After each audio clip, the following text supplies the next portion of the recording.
Hello everybody, nice to meet you. Our read was about Matthew chapter 20. Let's read it together.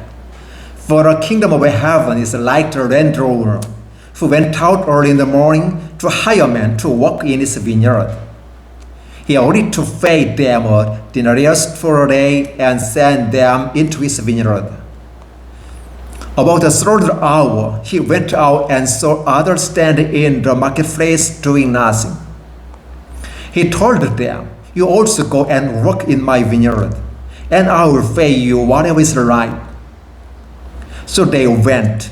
He went out again about the 6th hour and the 9th hour and did the same thing.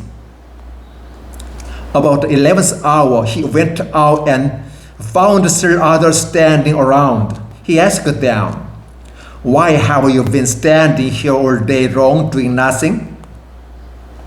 "Because no one has hired us," they answered.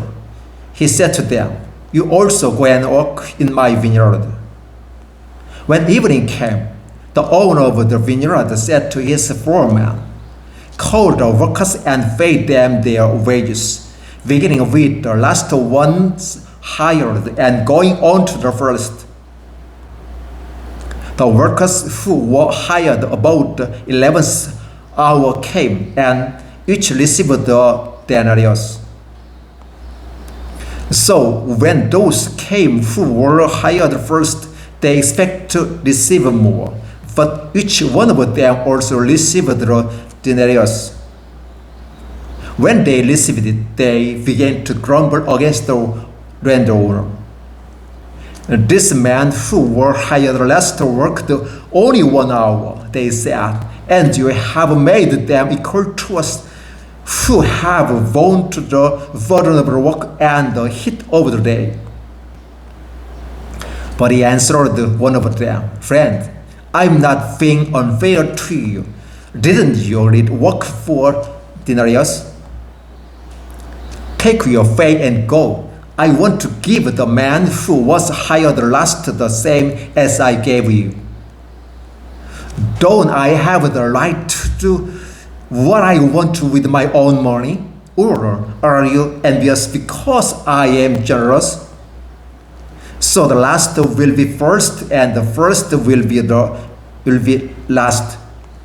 Now, as Jesus was going up to Jerusalem, he took the 12 disciples aside and said to them, "We are going up to Jerusalem, and the Son of Man will be betrayed the chief priests and the teachers of the law.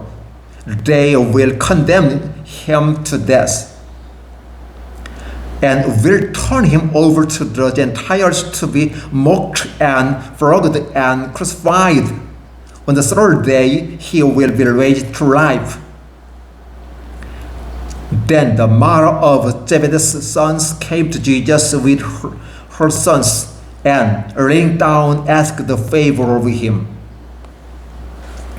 "What is it you want?" he asked.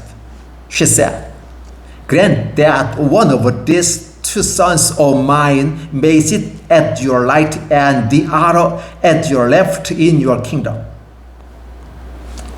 "You don't know what you are asking," Jesus said to them. "Can you drink the cup I am going to drink?" "We can," they answered.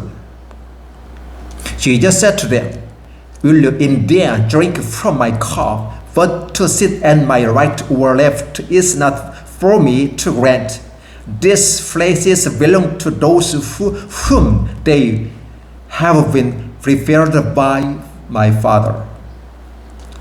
When the 10 heard about this, they were indignant with the 2 brothers.